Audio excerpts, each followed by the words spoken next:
Today we are going to be talking about the difference between dumbbells and barbells, breaking bad habits, and getting better in the next 3 weeks. Welcome to episode 21 of Run It Straight.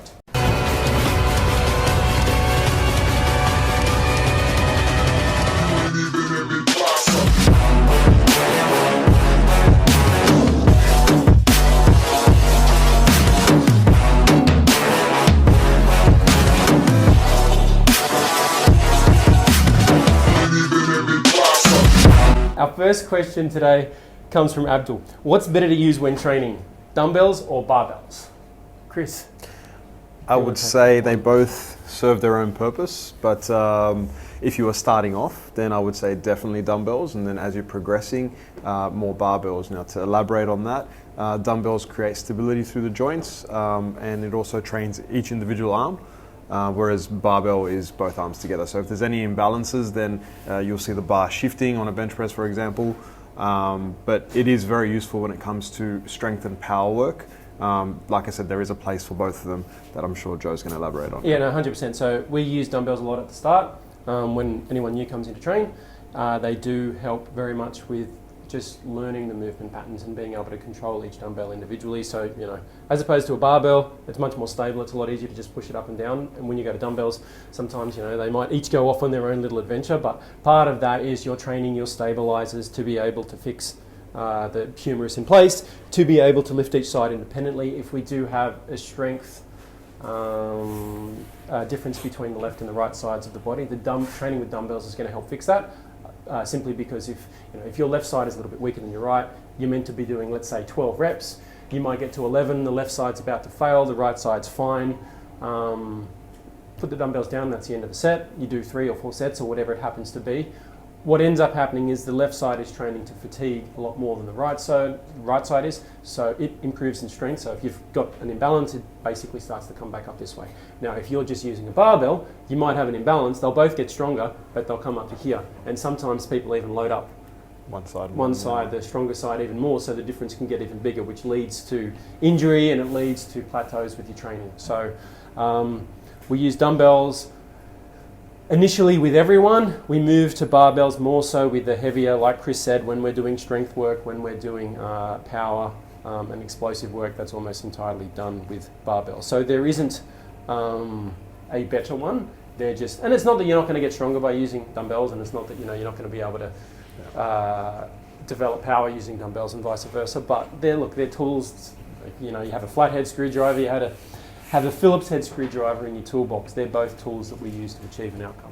Yep. Well, just to add a little bit on that, if you're a novice lifter, it doesn't mean you just stick to dumbbells either. And if you're a savvy trainer, it doesn't mean you just stick to barbells. Yep. So there is a use for both, and you want to use a combination throughout your programs just so you're not overloading the same grip as well. Obviously, also when it comes to pressing movements, whether it's horizontal or vertical pressing, changing between dumbbells and barbells also changes how we're loading that joint. With a dumbbell, we tend to come a lot tighter in. We bring the dumbbells in closer to your body, the elbows are in closer to your body with a neutral or a semi-supinated grip, whereas when we're doing, obviously with a barbell, your hands are fixed where they're fixed. Yeah. And we do find that if you just use that one method all the time, people can tend to develop little niggles in the shoulder and the elbow, but when you switch between using different grips, again, and using different angles and changing the type of stress that's being applied to the body on a regular basis from program to program, like we will never have 2 programs where you're doing, the same implement, be it barbell or dumbbell, on the same angle for the same, it doesn't, we'll be changing, at least the angle will change, or the dumbbell, the grip will change from a dumbbell to a barbell. Yep. So it'll avoid overuse. That's what I was saying and I got lost. Yep. All right, I think that answers that question. Question number 2, Anonymous. How do I break bad habits? Well, to answer that in about 4 or 5 minutes is somewhat challenging. How many? There's probably thousands of books that have been written about breaking bad habits. Yeah. Chris, we've both got a fair bit of experience training people who have got a lot of bad habits, which is why they've come to us to fix those particular things. Have you got a few little tips that you'd like to throw out there? Just a few little tidbits? Yep. I say the first thing is you need to be motivated enough to change that bad habit. So find the motivation if you don't have it. It's got to mean enough to you, because breaking a bad habit can take a little it can be challenging depending on what it is, but it's more of once you start doing or creating a new habit, you need to repeat that. And make that new habit as easy as it's going to take about at least a month. Somewhere between a month and 6 weeks, essentially, to develop a new habit or to try to replace an old habit. So there you go. There's tip number one. Yeah. You can't just stop doing something. It's like, okay, I eat chocolate biscuits at night time when I get home from school, and I've been to football training, and I'm trying to get my skin folds down. And every night I eat chocolate biscuits. So what's not going to work is coming home. I'm not going to eat chocolate biscuits tonight. And you sit there and it's like, yeah, I'm really awesome not eating chocolate biscuits. It might last a week, but that's about it. Yeah. You won't even last. You get a couple of days and you're like, damn, I've got to eat those chocolate. You've got to replace the habit with another habit.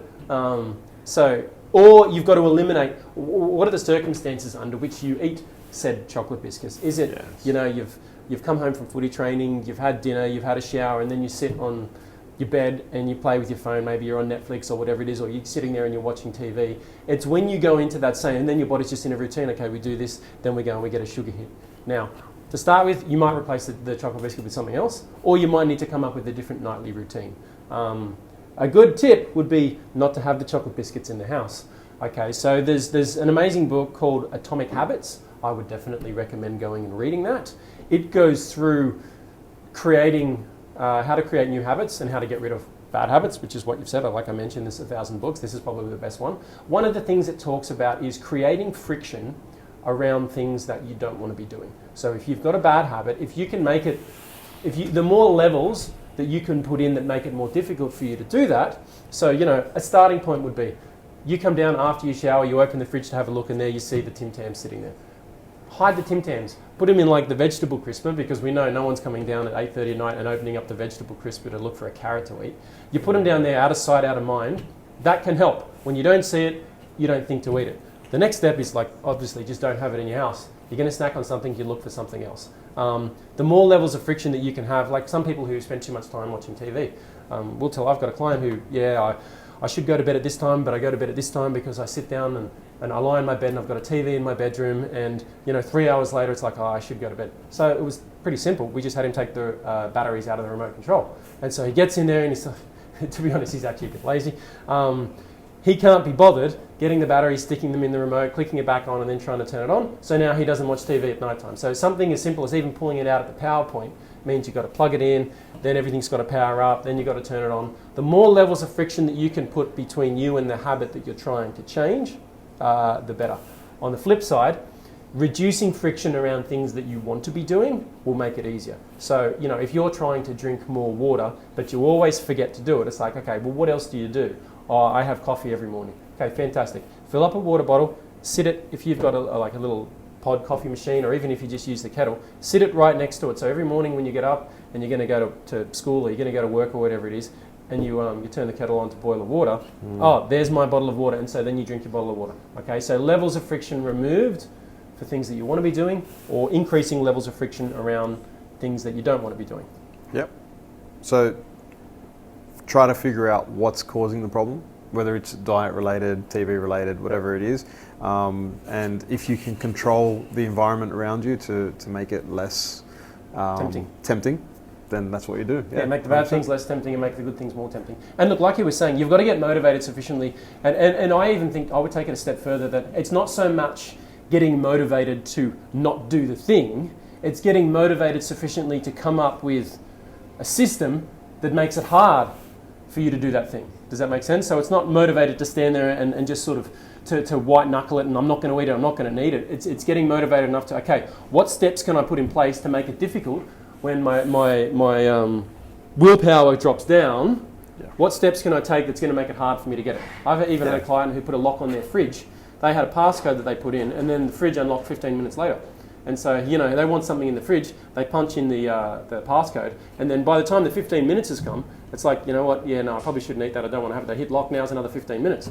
So that's obviously a big level of friction. People do this, it's quite common these days, obviously, kids watching this, how many hours you spend on your phone. There's a lot of people who put timers on their phone that they can only use a particular app for half an hour a day. Once they've done that, boom, it's locked for 24 hours.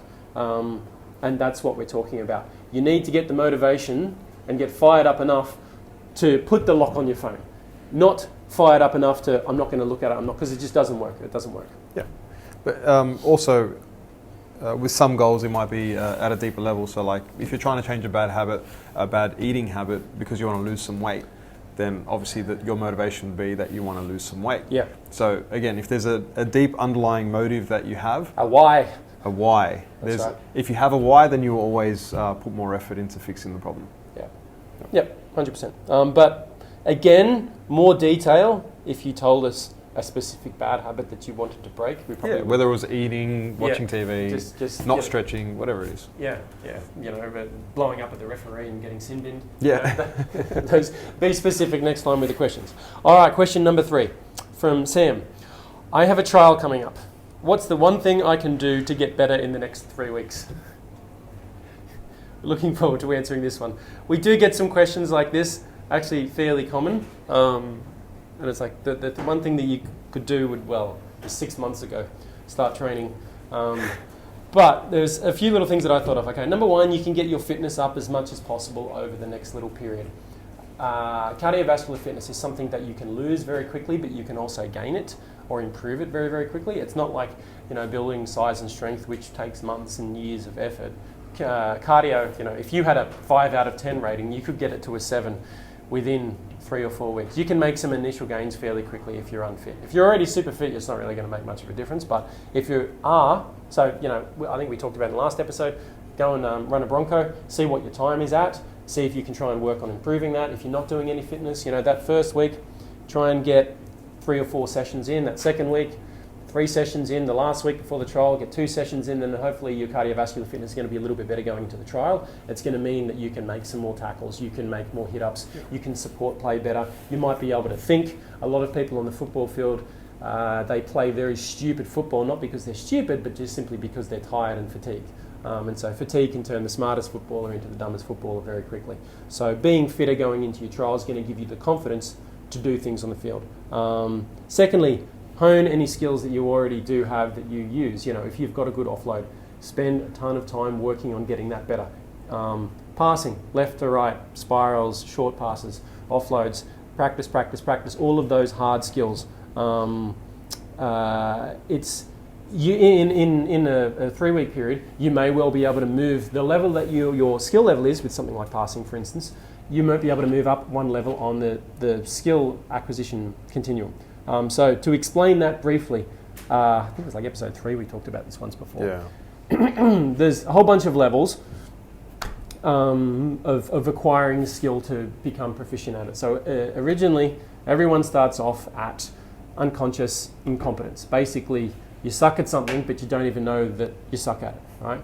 Then the next level up is you suck at something, but at least now you know that you suck at it and it needs work, which is conscious incompetence. So you're consciously incompetent. Third level is conscious competence. So that means that if you focus really, really, really hard, you can do it right. Okay, and this is where between level 2 and 3 is kind of where most guys get with their football, right? Yep. And so we try to work to get them to 3, and then once you get to that 4 is when you actually become an elite level player, you become a rep level player, and that 4th level is unconscious competence. So that's when you can execute a skill, catching, drawing, straightening, pulling a guy out of the line, and then passing the ball, and you're not thinking about hands, catching, pulling it in, and delivering the ball. You're looking at where people are, where this guy's hips have turned, this guy's come out of the line, straightening up, trying to pull this defender in and this defender. And the actual catching, pulling in and passing, that's all happening automatically without you thinking. Okay, the same way that you could tie a shoe without thinking about it, okay, because you're unconsciously incompetent. You could be having a conversation. As you get a little bit older, a lot of people, when they drive, they're singing along with music, or they might have a hands-free, they're chatting on the phone or whatever it is, and you hop in the car, and before 20 minutes later you're at home. You don't really remember turning and driving, you just do it automatically. Okay, so in 3 weeks, if you knuckle down and you spend a lot of time working on your skill development, you might be able to shift from level 1 to 2, 2 to 3. I don't know about 3 to 4, that takes like a high amount of work, but you could definitely improve in the skill department. Last thing is become a crazy person. We were talking about this before. Hone how would I put it? Practice game-like situations. So let's say you're a front rower and you're going to be going to a trial. Big thing with trials, because this time is coming up, and we might actually spend a little bit more time talking about it next session. is it's a bit of a meat market. Okay, there's a whole bunch of guys, everyone's looking to stand out. It's basically a whole group of kids typically that are at a trial. They might have, there might be 2 games, so there's 4 teams that are going to play, and you might only get 20 minutes on the field and that's it. You might get half a game of footy. It's very hard to stand out. The players don't know each other for the most part, or at least they're not gelled at all as a team. So you need to get used to, well, how can I best show my skill set, what it is that I do on the field? How can I show it well? You got to use your voice. You got to get used to using your voice. So if you're in a trial match, you don't know what the dummy half's name is. I definitely recommend, as you're about to run out and play that half of football that you get, you go over and you have a chat to him. My name's Bill. What's your name? Oh, my name's Steve. Okay, perfect. I'm going to be taking hit-ups off you, Steve. You'll call me. I'll be calling out Steve. It's Bill. I'm on your left. I'm on your left. You got to go, and if you don't know his name, dummy half. I've got the next hit up. I'm on your left. I'm on your left. Go down to a field, go out into the middle of the field. I don't care if people are staring at you because you're screaming, but this is what you're going to have to do. And you're going to be screaming, dummy half, I'm on your left, my run, on your left, on your left. And you get in practice telling whoever's there, get out of the way, this is my run. Then you turn to your left, let's say, and you say, okay, I want you to run with me, support, run with me, run an overs line. Get used to going to the field and yelling this out, and do it over and over and over until people think that you've got some kind of mental problem. Be an idiot, don't worry about that. When you get into the game situation and everyone, the pressure's on, it's a trial, selectors are there, there's player agents that are there, I'm with all these players that I don't know, if I screw it up, I'm not going to make the team. Forget all of that and just start yelling those orders. If you're a halfback or if you're a hooker, you might be yelling, getting used to yelling, it's your run, you go with him, number 2, and then you guys have got the next one. Then look around, where's that halfback? We're coming back to you. And you practice going down to a field, go on your own and yell this stuff out, as stupid as you may feel. Look, 1 or 2 people are going to listen, they're going to do this, and they're going to go to the trial and they're going to stand out. Okay, everyone feels shell-shocked, particularly if it's your first time going to a trial. Like we said, it's a meat market. Absolutely go out there and get experience, but prepare yourself. In 3 weeks, you can definitely get set. To get some work in on this. Feel like an idiot, that's fine. You won't feel like an idiot on the field. Everyone else who's quiet, they'll come off and their dad's like, oh, you didn't get involved. Oh, I don't know anyone's name, or I was there but I kept getting pushed out of the way. Tell you what, be the person who pushes them out of the way and get your turn. Because if you don't look out for yourself, no one else will, trust me. Rugby league is not like that. No one will be looking out for you. You've got to go there and put your best foot forward. You don't make the team, that's fine. Unless you can walk away and say, I gave it a good shot. Slightly different approach I'll take. Yep. Obviously, they're the things you can do to improve up until going to a 3 trial. 3 weeks. 3 weeks, yeah. But if we're talking about, let's say, someone who's developed these skills already, a good idea is to actually fine-tune those skills. So you want to stay in practice as much as possible. So some teams actually, games are finished for them, their season's over, they're not making semis. So instead of having a week or 2 off or 3 weeks off, what you want to do is stay in practice as much as possible. So you're going to live with the footy in your hand. You want to have targets, make those passes, grab a friend or 2, get some run people through some simulations if you can. 3 on 2. So if you've got 5 people, 3 on 2 is very underestimated. So if you run those 3 on 2s, especially if you're a half or a back trying to run lines, you want to stay in practice as much as possible. Obviously you do want to keep your fitness levels up as well, so you keep the running going, practice everything. Yeah, get a group of guys together. Like you said, you get 3, 4, 5 people, you can do some contact, you can run some lines, you can... staying in touch with contact is a big thing, because again, most of the semis this weekend, and then I think some of the comps have got grand finals next weekend, the weekend after, and then they've got 5 weeks of nothing until... a lot of the trials start. And I think the best way to explain it, right, is when a team has a week off, and if they do absolutely nothing, and then we're talking about a first grade level, you see the ones that react better than the others. They come back rusty. So you've got the skills, but you haven't used them for a week, so you're not as sharp as you were. So it's the same sort of thing. You want to try to stay in contact with that, even though you might think you've got those skill sets. It's a difference between making that cutout pass or it being slightly behind the mark and then that not being a try. That's your chance to stand out. Just keep the sword sharp. Yeah. All right, that does us for episode 21. We will see you in the next one. Cheers.